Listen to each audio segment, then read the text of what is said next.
Essentially any class that I teach becomes an IT career development seminar in some respects. Once we're done reviewing, technical things that we're learning, I'm usually going into a little bit of career development topics with them.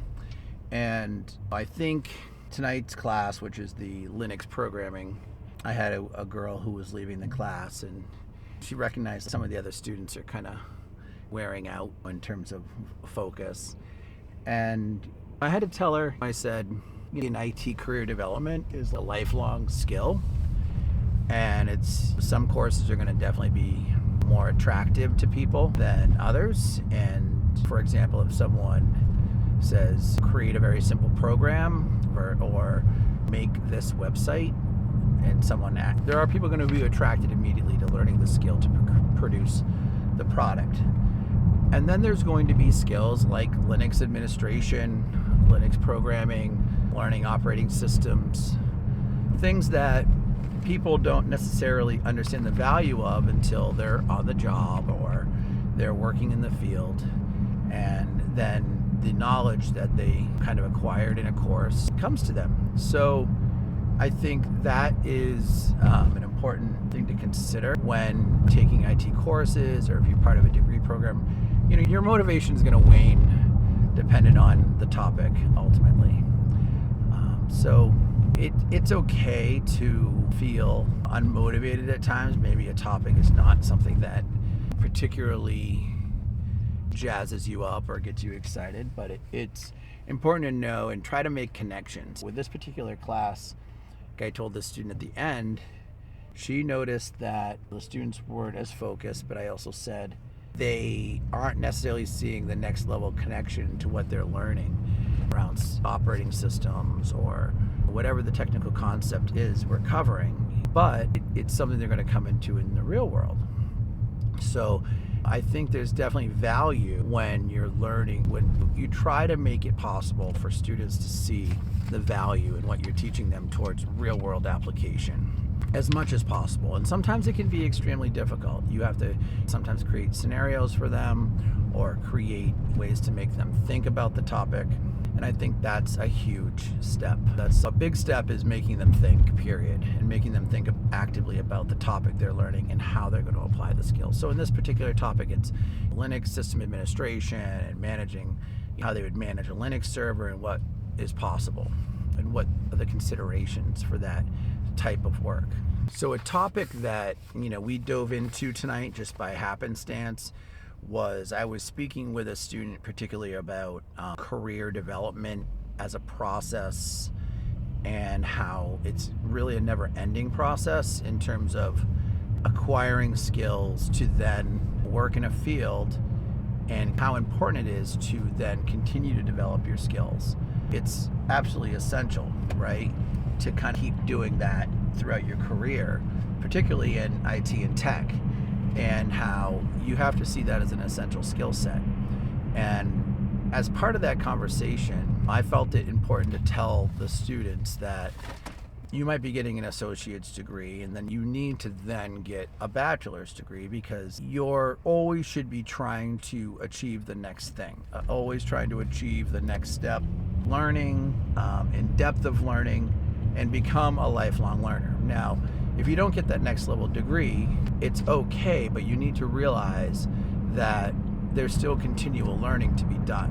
And basically what you need to always be doing is strategizing and thinking about how the next step you take towards your learning and career, whether it be an additional degree, certification, skill set, is essential, but it's going to be what separates you from other people. I did feel it was important to let them know. I spoke around about the entry-level field, and I had done research a couple of years ago upon needing to hire someone as an entry-level technician, and I did some research. Now, this is in Massachusetts, that the entry-level IT technician role, this was in education as well, so it was around $55,000 starting across multiple places I researched. And went up from about $53,000 and up. Now, this is not in a corporate environment. This is not in a business for business sake environment. This is generally within education fields, and I noted that to the students. And I also said to them, as an entry-level dollar amount, to some of them that sounded pretty good. But I also wanted them to realize that with that entry level, you're at the point where in some cases you are of value to an organization because you're performing a role that as you escalate and you have more increased costs with your role, the value needs to increase as well. And as you acquire certifications and experience, your actual value in some ways, as you join a larger pool of talent, of people who maybe have acquired additional degrees or experience, sometimes can get smaller.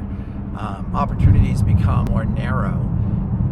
So it's very important to find a niche, have developed some very particular skill sets so that within your organization you still continue to retain value, but you also are developing valuable skills, so taking into your next opportunity, because you're only at that entry level stage for only so many years. And if you're a progressive learner and progressive at thinking about your next level opportunity, you're going to be advancing past that and want more.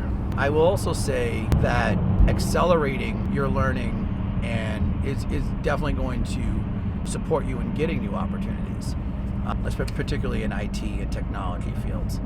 And the job market generally supports it, but you really need to target and start to systemize how you're thinking about your skill set.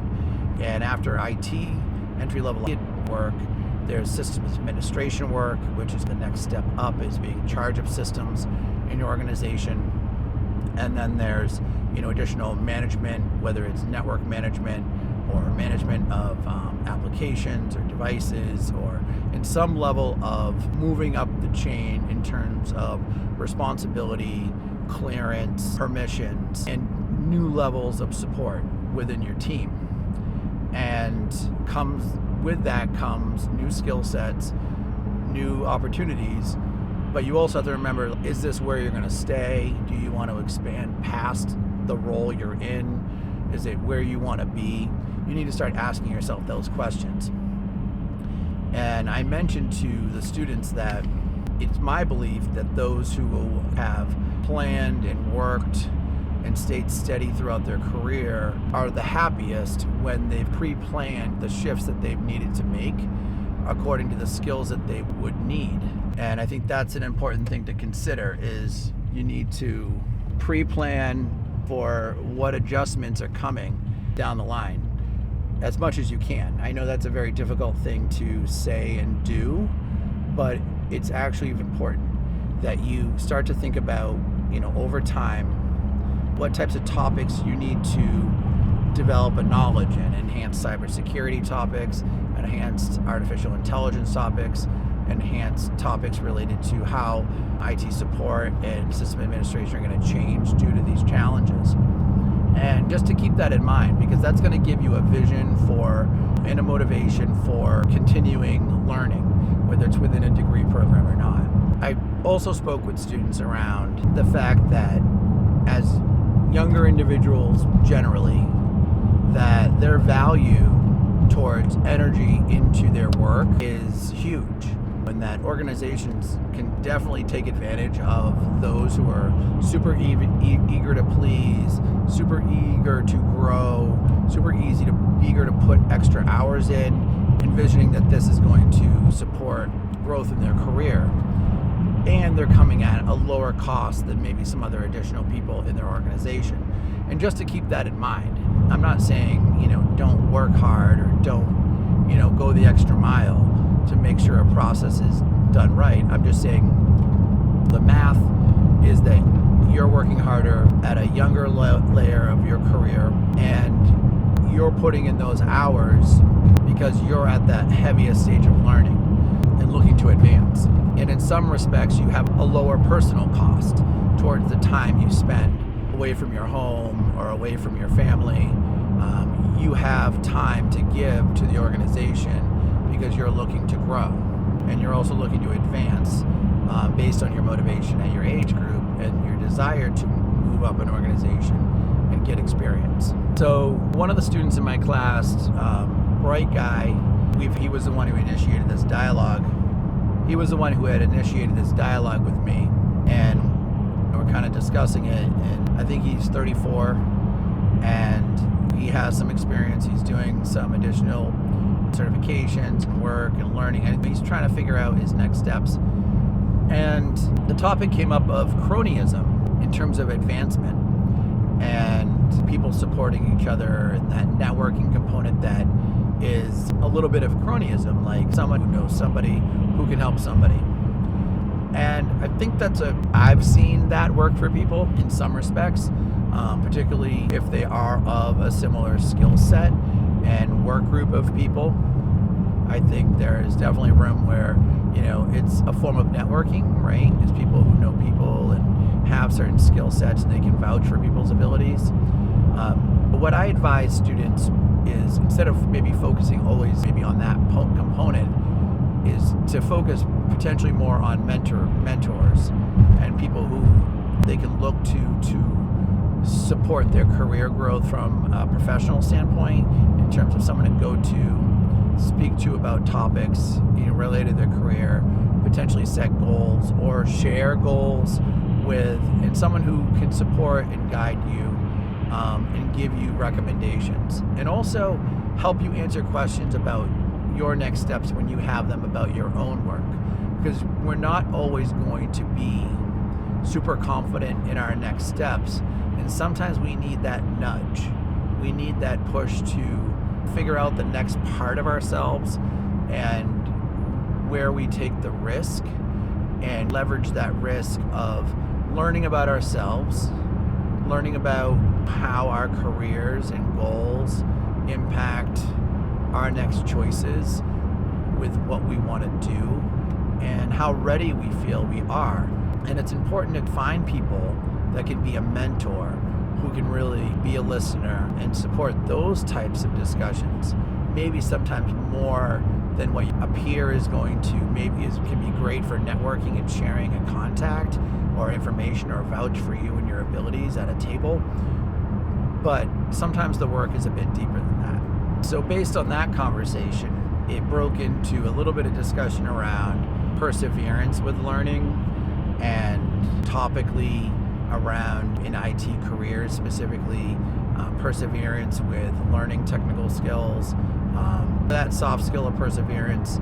And what I encourage the students to at that point is to understand that if they're not failing at something, then they're probably not learning, and they have to understand that failure is a very important part of learning, and understanding why something didn't work, and learning how to leverage making changes in their lives.